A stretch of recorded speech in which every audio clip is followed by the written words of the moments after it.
Okay, I think we're going to get started. So our second last panel for today is all about diversifying your funding to accelerate growth.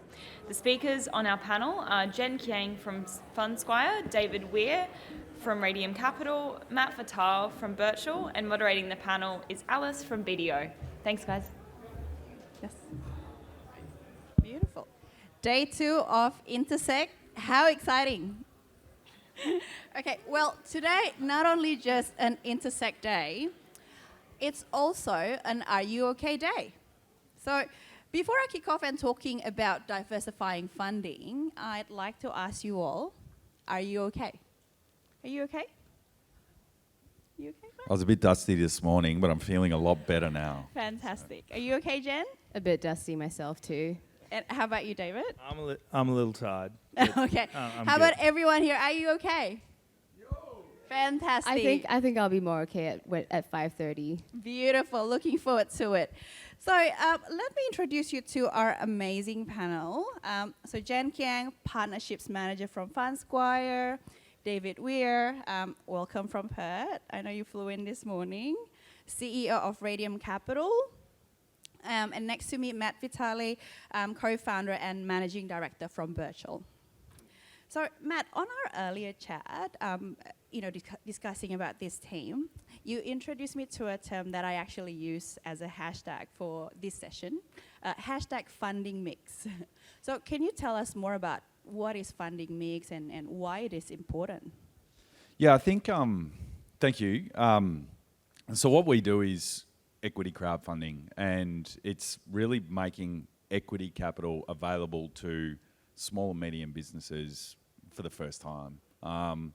And when you think about it, it's actually a pretty sophisticated way to raise capital. And large companies, have treasury functions, and they, choose different sources of capital in a fairly sophisticated way. I think the exciting thing for businesses now is that products and services and businesses are starting to emerge to service small and medium businesses, allowing them to tap, fairly sophisticated ways of raising capital. And it's not just about equity, it's debt, it's, all different types that all have their advantages and disadvantages.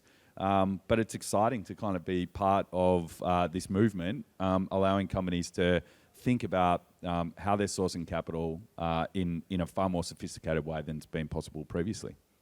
Fabulous. Well, David, I think you also, mentioned about funding mix as well this morning. Do you want to add some comments on that? Yeah, sure. I think, obviously at Radium, we do a fairly specialised loan.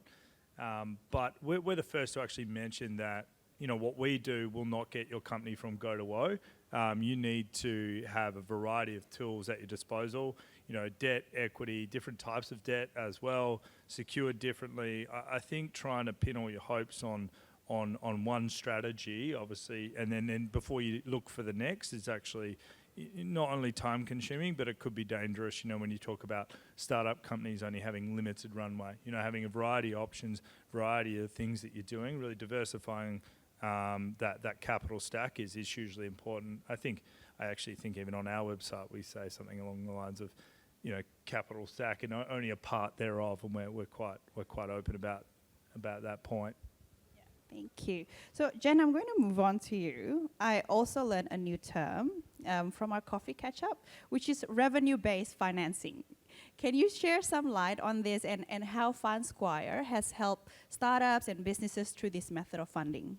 Yeah, thank you. I think just for all of you here to give you some context of like where we sit in this funding mix, what I suppose Radium and FundSquire, we're probably in the non-dilutive capital space, and then Matt's obviously in equity crowdfunding. So we'll be kind of giving our own comments from our perspective and our lens here. And with FundSquire, how we participate in the funding mix, just going back to that, is we have a few products and we offer a few variations and options of debt funding solutions for businesses.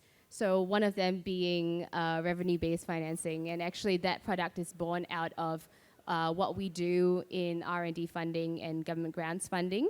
Actually, it came from businesses who we were working with, and they no longer were they basically graduated from the R&D tax incentive scheme. They started earning revenue, and they still needed more money. Everybody needs more money. So that's when revenue-based funding came out. So I suppose the one that we see in the market most is around for e-commerce companies. But at FundSquire, we have a strong focus on SaaS, providing this product specifically for SaaS businesses as well. I think the SaaS space needs more love, funding-wise. So revenue-based funding is really about providing companies with growth capital. And I think it's not for everyone, but as long as you're in the mindset where you want to increase your ARR 2 times, 3 times, this is a product that will be more suited for you. Fantastic. So, David, like maybe do you want to touch on more about, R&D, like, how does it work? And again, who's it for? Sure, yeah. And obviously we do a very similar product to FundSquire. Both companies obviously think it's a fantastic product, and, a lot of companies that we help out. R&D financing, I like to say we make a good thing better. So all we realistically do is bring the expected cash flow from the annual tax payment for a company, and we provide it to a company in year by way of term loan.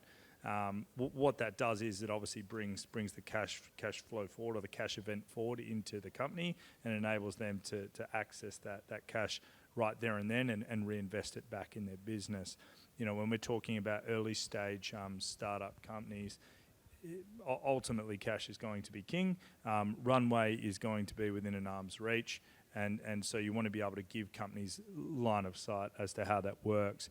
I think the R&D tax incentive is a fabulous scheme, and it's been replicated in several other countries. But probably the biggest downfall is the timing of the cash. In some cases it can be up to 18, even longer, 18 months, before that cash is actually received. And when we're again talking about early stage startup companies that are raising limited amounts of money, 18 months, I can tell you right now from being a founder myself, that's a long time before your next cash event, right? I just wanted to add to that point. So if any of you were on the panel yesterday around venture debt, someone asked, how can a business not earning revenue get debt? And basically, no one has the answer, but I think we do. Yeah, absolutely. Yeah, I think R&D product is so many of the businesses we work with, and we provide this source of debt capital, they're not earning a cent of revenue. Absolutely. I mean, one of the underlying premise of the R&D tax incentive is that, around revenue and what you're earning and profitability of the company. My quick answer to that one actually is when they say, how can they take on debt? We say, well, we're going to give you a loan, but somebody else is going to pay it off for you, and that's the federal government. This becomes, for us, it becomes an eligibility assessment, and it becomes, what obviously is that underlying tax credit. What we're focused on is what the tax credit is and how likely are you to get it. And then we're pairing that cash event with your term loan. So, to direct down to that, how can you give a startup company debt? Well, you need to look at alternative ways to actually service the debt, and the way we're servicing it is with the receipt of the government tax incentive. So it is definitely foreign. Right? I'll give you that, right? Debt and startup should be mortal enemies, right? But as products evolve, we're starting to see that companies are coming out with very interesting different debt products that are actually focused and specifically targeted at early stage startup companies. I've got a comment on this too, because when I first became aware of these products, the other thing that I found really interesting was you can actually increase your claim because you're getting the cash earlier. Like, I was kind of, yes, all right, someone else is paying the loan, but that's what made me really sit back, was like, is this magic? Like, because you're getting the cash earlier, and then you're able to invest more into R&D, and then your claim can actually be higher. Bang on. So you can come work for us and FundSquire. It's dead right. You spend more, you get more. And then there's interesting models which both we and FundSquire have about reinvesting early. You're spending more on R&D. I mean, no early stage growth company ever said, we don't need any more money, right? You can always use it, you can always spend it, so let's work out a way to give it to them. Yeah, and then just kind of speaking to the crowd here, because obviously all of us here are fintechs or we work in the space. So I think particularly for this product, like around 40% of the businesses that we work with are in software, so very aligned to us industry. And out of that 40%, a big proportion of it are fintech companies, because especially those, a lot of you guys are obviously earning revenue or a small amount, but there are also a lot out there who aren't, and they need this sort of type of funding. Yeah, fantastic. Well, on that topic, Matt, like maybe coming back again to you about crowdfunding, another Dilutive special, there you capital. go, special word again. Do you want to maybe talk more about what is crowdfunding, like what's the special art about it, and who is best suited for, as you know, Jen mentioned, like there's a lot of fintechs coming to that space, but also with crowdfunding, I guess it can sort of touch to other audience. Yeah, thank you. Look, crowdfunding, it's a bit of a problematic term for us, because reward crowdfunding is another model of crowdfunding which is not what we do. So in the early days, a lot of people were thinking that we're like, you know, Kickstarter and Indiegogo, where you get something nominal value, and you know, things that are project based. That's not what we do. What we do is help companies make a regulated offer of securities online. And in Australia, this was talked about over several years. The legislation came in, and we received our financial services license in 2018. There's essentially two game changers of the regime. The first is that proprietary limited companies can now have a potentially unlimited number of shareholders. So previously, you'd need to convert to a public structure once you got over 50 shareholders. Anyone that's acquiring shares through a crowdsourced funding offer is excluded for the purpose of that test. So we've got proprietary limited companies we've hosted offers for that have quite literally hundreds, thousands of investors. The second game changer is these offers can be advertised online in a far more liberal way than really, you know, any other securities offer. And social media platforms, digital advertising, are all like really fertile ground for us to build audiences of interested investors for these offers. So in that environment, businesses that have a story to tell that can engage a broad audience of investors are the ones that are supremely positioned to do well with crowdfunding. So lots of B2C businesses for sure, but it is broader than B2C. We've hosted lots of craft brewers on the platform, and they're like really fun businesses to be associated with. But also lots of fintechs as well. And, you know, it makes sense for a business that obviously, you know, is appealing to a consumer audience, but also businesses that are addressing a very relatable pain point. So Thrive, which is rebranded to Thriday, they're probably one of our biggest successes on the platform. We helped them raise $3 million early last year. They were pre-product, pre-launch. They raised $3 million at a $13 million valuation, invested in by some top tier VCs alongside retail investors. This deal kind of had it all, and that product is about to launch now, and it's really rewarding seeing that thousands of people that have kind of been involved in that process have been a part of bringing this product to life. So yeah, it's been really kind of transformational as an opportunity for early stage businesses. And I think you talk to investors and startups regularly, travel around. Is there sort of like a key theme at the moment around their funding journey? Sorry, a theme? Yeah. Ours is a really broad church. We produce industry reports, and it's like a really kind of diverse set of industries that have used crowdfunding. So obviously consumer, but fintech, healthcare. We had a lot of medicinal cannabis businesses that used us last year. It's really broad, and I think the reason for that is it is an incredibly efficient way to organise an equity capital round, and more and more businesses are becoming aware of this, the opportunities that what we do presents. So really broad application. Thanks. Well, David, moving on to you. As part of Brevet Capital in the US, and also having worked in Canada and US yourself, what are you seeing the differences between the funding trends being done in Australia and overseas? Yeah, sure. So, Radium Capital is part of a globalized fund which is run out of New York. So we have assets across the world. In terms of what we're seeing, it's a lot. Is the quick answer to that?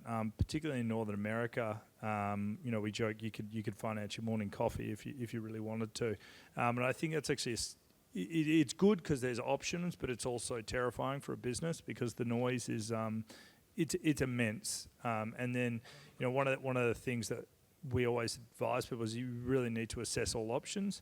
Like we sort of said at the top, is that pinning all your hopes down to one sort of strategy could actually could end troublesome, right? And so I guess what I am seeing around the world is noise and cut through and being able to actually decipher what's a good option, what's a bad option. And probably the final thing would be is that what's good at a point in time may not be the best thing to do at another point in time. So whilst the option of debt, equity, timing, time of year is one thing, time of company, scale up, from Series A. So I guess if I could summarise that point, what we're seeing is particularly in North America, a whole lot of other options coming from revenue-based financing. See a lot of that. To short-term unsecured debt companies are absolutely exploding in North America. See SoFi Bank in Canada trying to provide financing to anything that moves. Like noise is certainly something we see a lot of. Yourself? For us in Australia, at least FundSquire, we operate in Australia, UK and Canada. We can compare the markets. We do compare them internally, but at least for what we see in Australia, there has never really been more options for alternative funding than there are today. I think there's also a huge movement and education piece around what's out there. Like, for example, virtual would be a really good example of what we do at FundSquire, or even like venture debt options out there. There are so many more options out there in the US, in the UK, far less here in Australia.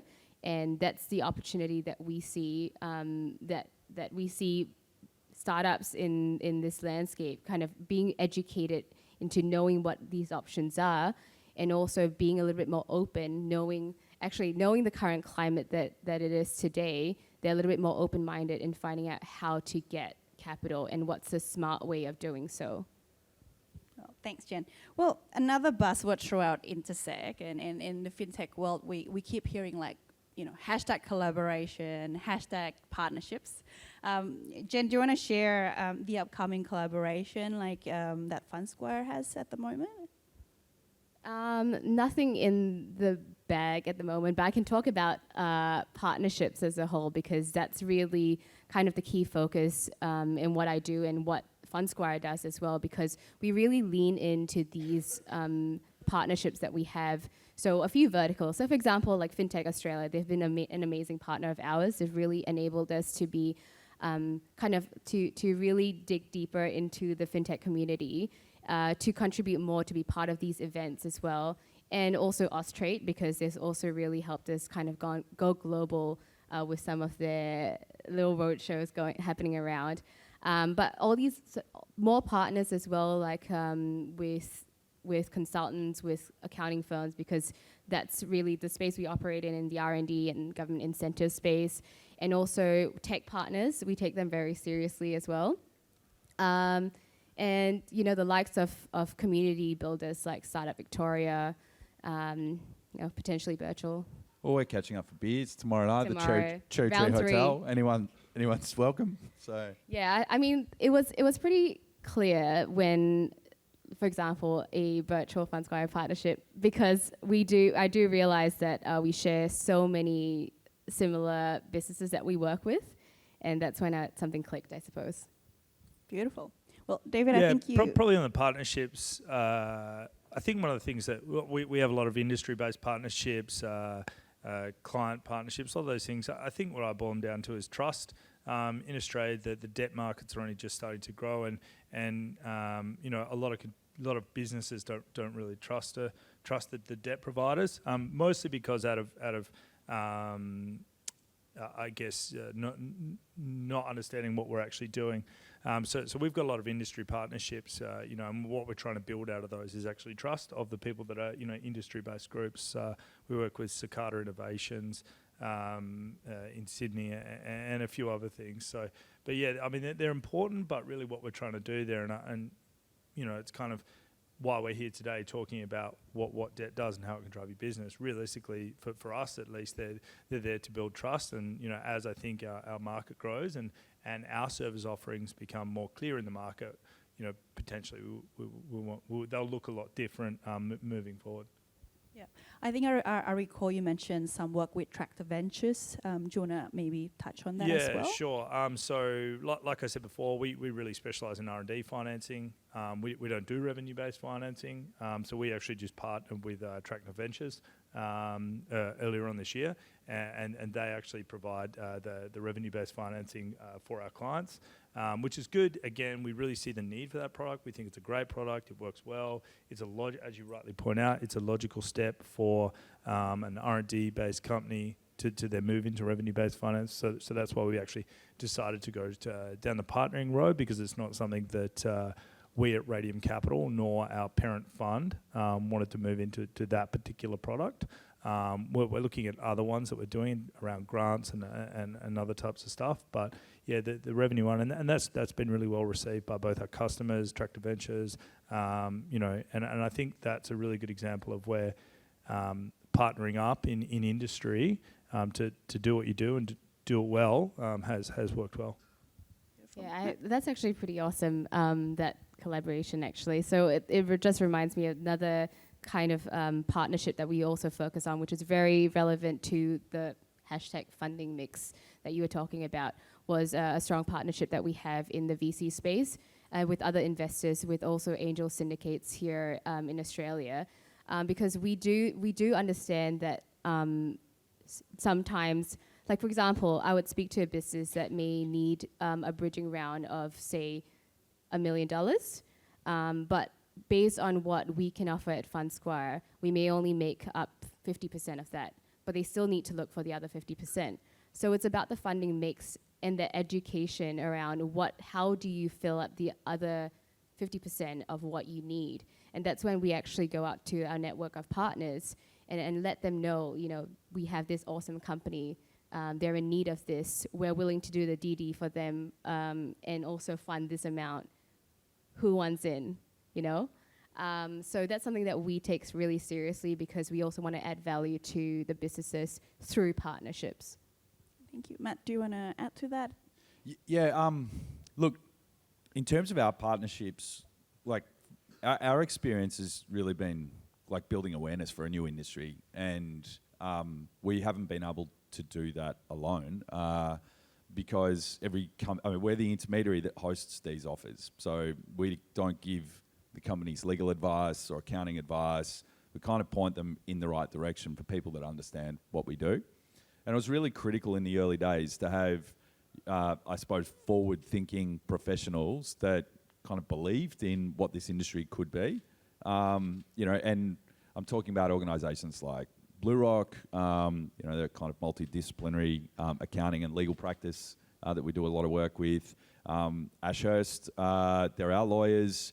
Many of them have really kind of bought into the potential of what we can do. And that's been critical because for a company to go through a crowdfunding offer, there are some fundamental things that change about their business. They'll end up having hundreds or thousands of shareholders, and they'll sit directly on their register. So, this often means terminating a shareholder's deed, updating your constitution, a lot of things that, people in the early days would sit back and say, what? Like, this is not how these things are done. But a lot of thinking and a lot of really kind of, clever people have looked at these issues, and we've kind of established some industry norms. but we wouldn't have been able to do that alone. It's been all collaboration and partnerships. And I suppose now we're kind of starting to achieve, some scale and some further momentum. We're building out our team, and partnerships is going to be a really key strategy to ensure that, we're still growing at healthy rates over the next few years. Thank you. Well, to wrap up, like the last question, I've attended a lot of sessions for the last 2 days, so I borrowed it. What's the wish list or what's the product roadmap for Radium Capital, David? What Radium is going to do, we're just going to, quite frankly, we're going to stick to our knitting. We really take what we do in R&D financing, particularly I'm talking about here in Australia, quite seriously. We want to be specialists in the market, and we're focusing on this market. So that's really where we're going to put 90% of our attention. That said, we are looking at things in the grant space and how we finance those.